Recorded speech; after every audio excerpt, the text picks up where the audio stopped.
सोचिए, एक ऐसी राजकुमारी के बारे में जो महल की ऐशो इशरत को छोड़कर समंदर की बेरहम और खतरनाक लहरों का रुख करती है। आज के इस तज्जिए में हम एक बहुत ही जबरदस्त और सबक आमोज कहानी की गहराइयों में उतरेंगे, जिसका नाम है समुद्री लुटेरे राजकुमारी, यानी द पायरेट प्रिंसेस।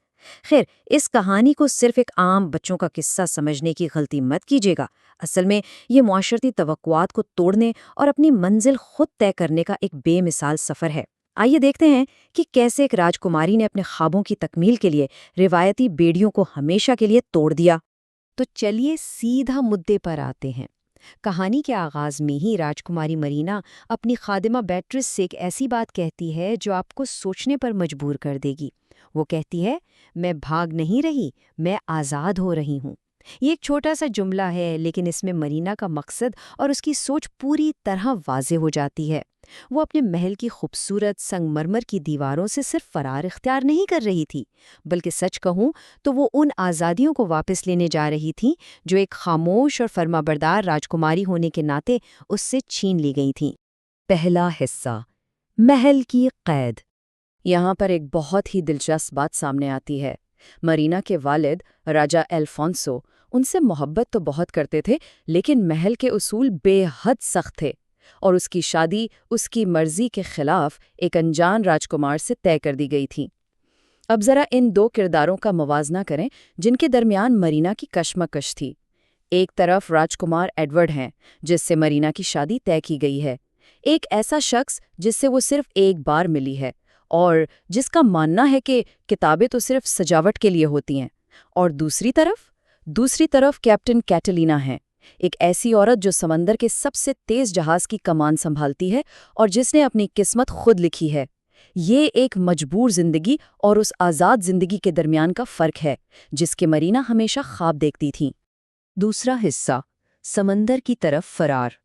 मरीना ने उस किस्मत को मानने से साफ इनकार कर दिया जो उसने खुद नहीं चुनी थी।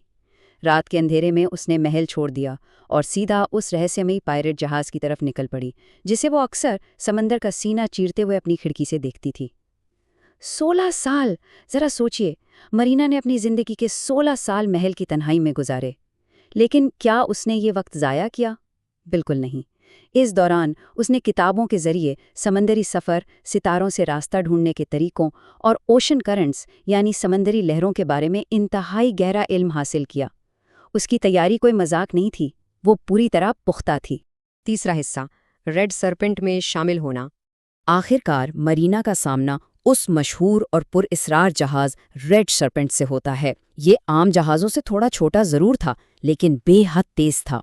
अब सबसे कमाल की बात यह है कि मरीना जहाज़ के अमले में शामिल होने के लिए किसी किस्म के जादू का सहारा नहीं लेती, बल्कि वो अपनी बरसों की तालीम का बेहतरीन इस्तेमाल करती है। वो कैप्टन कैटलीना वो हैरान कर देती है जब वो बताती है कि वो ब्रिग और ब्रिगेंटीन जहाज़ों में फ़र्क बखूबी जानती है। वो सितारों की मदद से लॉन्जिट्यूड का हिसाब लगा सकती है और उसे भूमध्य सागर की हर धारा ज़ुबानी याद है। यहाँ तक कि वो डबल शीट बैंड जैसी मुश्किल तरीन गिरा भी लगाना जानती थी। इस सब ने ये साबित कर दिया कि किताबों का इल्म अमल की दुनिया में कितना ताकतवर हो सकता है। और हाँ, एक बहुत ही अहम बात, रेड सरपेंट कोई आम जालिम लुटेरे जहाज नहीं था। उनका एक अपना सख्त इखलाकी कोड था। ये अमला सिर्फ तास्करों और इंसानी तास्कारी करने वालों को अपना निशाना बनाता था। वो किसी की जान नहीं लेते थे और अपने किसी साथी को मुसीबत में अकेला नहीं छोड़ते थे। ये बात ना सच में उस रिवायती और जालिम पायरेट्स वाले तस्वुर को पूरी तरह पलट कर रख देती है। ये वही अखलाकी फ्रेमवर्क था जिसने मरीना को इस जहाज और इसके किरदारों से और भी ज़्यादा मुतासिर किया। लेकिन रुकिए, जहाज पर जगह हासिल करना इतना भी आसान नहीं था। कैप्टन कैटलीना ने मरीना को ठीक 1 महीने का वक्त दिया, सिर्फ 1 महीना। ये एक कड़ी आजमाइश थी। अगर वो इस 1 महीने में खुद को एक बेहतरीन नाविक साबित नहीं कर पाई तो उसे किसी भी करीबी बंदरगाह पर अकेले छोड़ दिया जाएगा। ये बका और सलाहियत का वो इम्तिहान था जो उसकी आने वाली जिंदगी का रुख तय करने वाला था। चौथा हिस्सा, खतरनाक तूफान का सामना। इम्तिहान के तीसरे हफ्ते में एज़ोर्स के करीब एक अचानक और भयानक तूफान आ गया। चारों तरफ घना अंधेरा छा गया और रहनुमाई करने वाले सितारे भी बादलों के पीछे छुप गए। اور یہ واقعہ بہت ہی شاندار طریقے سے بتاتا ہے کہ کیسے مرینا اور اس کے نئے ساتھی مارکو نے قدرت اور فزکس کے علم کو ملا کر جہاز کو تباہی سے بچایا۔ سب سے پہلے انہوں نے سمندری پرندوں کی آواز سنی، جس سے انہیں اندازہ ہوا کہ وہ خطرناک چٹانوں کے بہت قریب ہیں۔ پھر مارکو کے مشورے پر مرینا نے جہاز کی گھنٹی کو لگاتار بجانے کا حکم دیا۔ انہوں نے چٹانوں سے ٹکرا کر واپس آنے والی آواز یعنی بالکل ڈولفن ایکو لوکیشن کی ٹیکنیک کا استعمال کیا۔ اس آواز کی گونج کو سن کر انہوں نے اندھیرے میں ہی جہاز کو ایک محفوظ راستے پر موڑ لیا۔ اس کامیابی نے جہاز پر مرینا کی حیثیت کو ہمیشہ کے لیے بدل دیا۔ کیپٹن کیٹلینا کا یہ بیان ہی سن لیجئے۔ تم دونوں نے ایک سچے ناوک کی طرح سوچا، تیزی، سمجھداری اور بہادری سے۔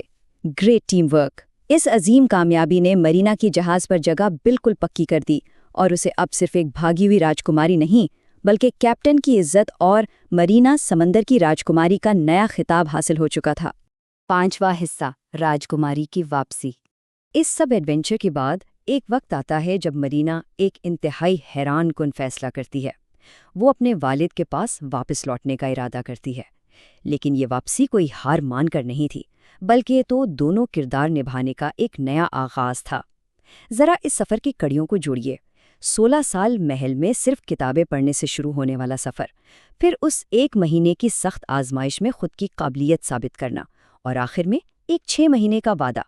مرینا کا ماسٹر پلان یہ تھا کہ وہ اپنے والد سے سمندروں کی نگرانی کرنے کے لیے خود اپنے ایک شاہی جہاز کے کمان مانگے گی۔ اس نے مارکو سے وعدہ کیا کہ وہ ٹھیک 6 مہینے بعد واپس آئے گی اپنے جہاز کی کیپٹن بن کر، اور پھر وہ دونوں مل کر نئے سفر پر نکلیں گے۔ تو اس کہانی کے اختتام پر ایک بڑا ہی گہرا سوال ذہن میں آتا ہے، آخر گھر کا اصل مطلب کیا ہوتا ہے، خاص طور پر تب جب کسی کے پاس اپنی کہانی خود لکھنے کا حوصلہ ہو۔ مرینا کے لیے اس کا گھر وہ سنگ مرمر کا قید خانہ یعنی محل تو کبھی تھا ہی نہیں۔ اس کا گھر وہ آزاد سمندر، وہ تیز ہوائیں اور وہ لوگ تھے جنہیں اس نے اپنے نئے پریوار کے طور پہ چنا تھا۔ یہ کہانی ہم سب کو یہ یاد دلاتی ہے کہ اصل خزانہ سونا یا چاندی نہیں ہے، بلکہ لہروں پر اپنی منزل خود طے کرنا اور اپنے خوابوں کی سمت میں سفر کرنا ہے۔ اس تجزیے میں ہمارے ساتھ جڑے رہنے کا بہت شکریہ۔